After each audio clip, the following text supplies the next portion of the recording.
तमिल को न केवल भारत बल्कि दुनिया की प्राचीन भाषाओं में एक माना जाता है। कई इतिहासकारों का कहना है कि तमिल ही दुनिया की सबसे पुरानी भाषा है। मान्यता है कि करीब 5000 साल पहले तमिल भाषा की उत्पत्ति हुई थी। दूसरी ओर कई विद्वान मानते हैं कि तमिल का इतिहास 2300 साल से अधिक पुराना है। इसको द्रविड़ भाषा का दर्जा मिला है। इस भाषा के लिखित सबूत 3वीं शताब्दी ईसा पूर्व से पहले से मिलते हैं। तमिल दुनिया की सबसे पुरानी लिखित भाषा है। राइटिंग सिस्टम में तमिल को दुनिया की सबसे पुरानी लिखित भाषाओं में से एक माना जाता है। ऐसे में तमिल की उत्पत्ति पर भले अलग अलग मत हों, पर लिखित भाषा के रूप में इसे प्राचीन भाषाओं में स्थान हासिल है। जहाँ तक संस्कृत की बात है तो सभी हिंदू धर्म ग्रंथों में इसी का इस्तेमाल मिलता है। प्राचीन भारतीय साहित्य में भी इसका इस्तेमाल पाया जाता है। यह एक इंडो आर्यन भाषा है जिसको दुनिया की प्राचीनतम भाषा का दर्जा मिला है। इसका इतिहास लगभग 3500 साल पुराना बताया जाता है। संस्कृत के विद्वानों का मानना है कि इसी भाषा ने हिंदी, बांग्ला और मराठी जैसी कई भारतीय भाषाओं को प्रभावित किया है। संस्कृत को ही सभी मुख्य भारतीय भाषाओं की जननी भी माना जाता है। हालांकि बेहद समृद्ध संस्कृत का व्याकरण काफ़ी जटिल है। वैसे संस्कृत भाषा की शब्दावली ज़्यादा विकसित है। हिंदी की बात करें तो इसका विकास ही संस्कृत से हुआ है। ऐसे में इसे एक आधुनिक भारतीय भाषा माना जाता है। कुछ विद्वान ऐसे भी हैं जो संस्कृत और तमिल दोनों ही भाषाओं को समकालीन बताते हैं। जहाँ तक तमिल बोलने वालों की संख्या की बात है तो यह भारत की 5वीं सबसे बड़ी भाषा है। तमिलनाडु और केंद्र शासित पुडुचेरी की आधिकारिक भाषा तमिल ही है। सिंगापुर और श्रीलंका में तमिल भाषा को आधिकारिक भाषा का दर्जा मिला है।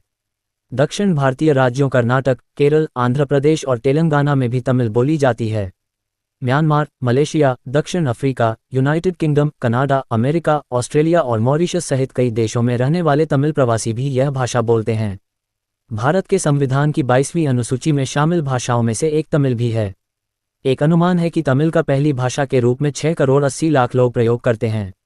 इतने एनसाइक्लोपीडिया दुनिया की किसी भी दूसरी भाषा के पास नहीं है। अन्य भाषाओं की तुलना में तमिल की वर्णमाला छोटी होती है। इसमें केवल 12 स्वर और 18 व्यंजन होते हैं। हालांकि भारतीय साहित्य के विकास में तमिल साहित्य का कम योगदान नहीं है। भाषा बनने की प्रक्रिया काफ़ी लंबी होती है, या यूँ कहें कि भाषा निर्माण की प्रक्रिया अनवरत चलती रहती है।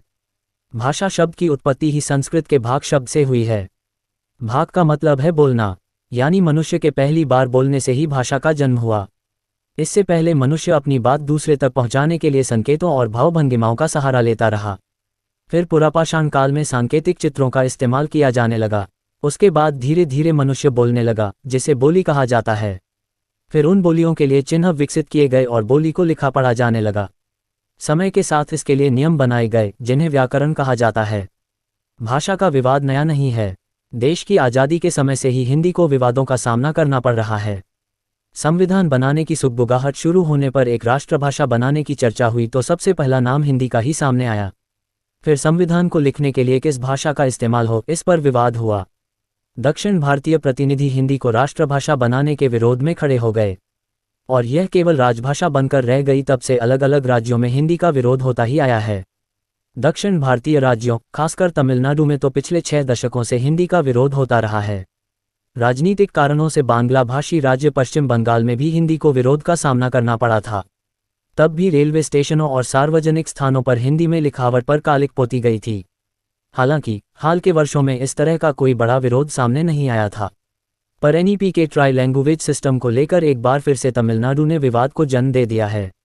संविधान सभा ने 14 सितंबर 1949 को देवनागरी लिपि में लिखी गई हिंदी को भारत की आधिकारिक भाषा स्वीकार किया था, जो देश के कई राज्यों में बोली जाती है। यही नहीं, त्रिनिदाद और Tobago, Suriname, Nepal, Mauritius, Guyana और फिजी जैसे देशों में भी हिंदी का बोलबाला है। कनाडा, ऑस्ट्रेलिया, अमेरिका समेत दुनिया के तमाम ऐसे देश हैं जहां हिंदी भाषी प्रवासी रहते हैं और इसका इस्तेमाल करते हैं। आज ये दुनिया की 4थी सबसे बोली जाने वाली भाषा बन चुकी है। इसको बोलने वालों की संख्या 500 मिलियन से भी ज़्यादा बताई जाती है। साल 2011 में हुई जनगणना के अनुसार देश में 43.63% लोग हिंदी बोलते हैं। ऐसी ही और जानकारी के लिए हमारे चैनल को सब्सक्राइब करें।